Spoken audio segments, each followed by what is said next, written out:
La seconde édition de l'Assemblée générale de l'Office du tourisme intercommunal a eu lieu dans la salle du Fart, au casino de Cap-Breton.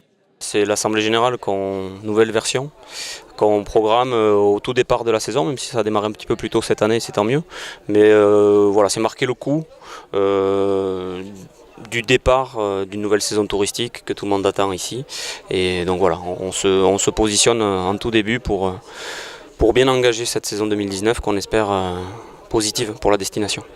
L'équipe est en place pour la nouvelle saison. On a pu voir tout le travail qui a été mené hors saison pour mettre en place les outils de développement, les outils de promotion pour être prêt dès les vacances de Pâques. En présence de leurs nombreux partenaires, la présidente et le directeur de l'OTI ont présenté le bilan de l'année 2018.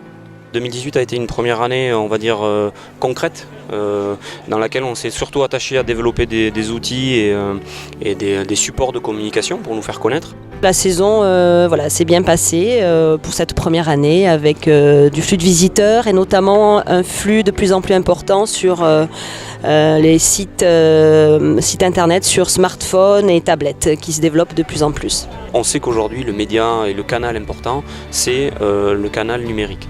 Pour le site internet, on est à 470 000 visiteurs. L'objectif de l'événement était de mettre en lumière les nouveautés de cette saison. Pour les visiteurs, la nouveauté aujourd'hui, c'est qu'on est enfin en mesure de leur donner des outils représentatifs de l'ensemble de la destination. Nous avons donc mis en ligne nos sites internet là dans l'Atlantique Sud, plus les sites stations. En plus de la création et du renouvellement des sites web, des plaquettes informatives multilangues seront mises à la disposition des voyageurs dans les différents offices du tourisme des communes. L'accueil dans les agences, c'est environ 200 000 personnes accueillies en 2018 sur les 7 agences réparties.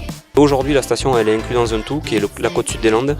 Et pour lui, le visiteur qui va pousser la porte de nos offices ou qui va s'héberger chez nos partenaires, il aura à sa disposition un ensemble d'outils qui va l'aider à pousser les portes des petits villages aux alentours des stations balnéaires et des petits coins secrets qu'on l'invite évidemment à aller découvrir.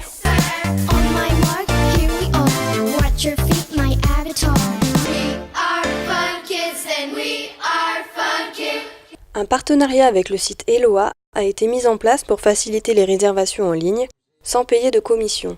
Cette collaboration s'inscrit dans une volonté de mettre les professionnels du tourisme au centre de l'attention.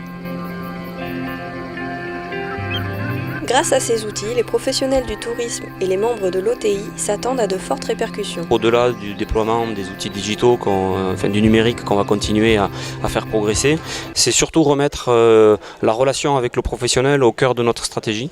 Ce qui avait été dit et annoncé au départ de l'Office de tourisme en 2017 et qu'on va remettre en haut de la liste des priorités pour cette saison 2019 avec donc cette OTI Tour qui va programmer, je crois, l'équivalent de 34 dates au cours desquelles on va échanger, discuter, accompagner nos partenaires professionnels pour coller du mieux possible aux tendances.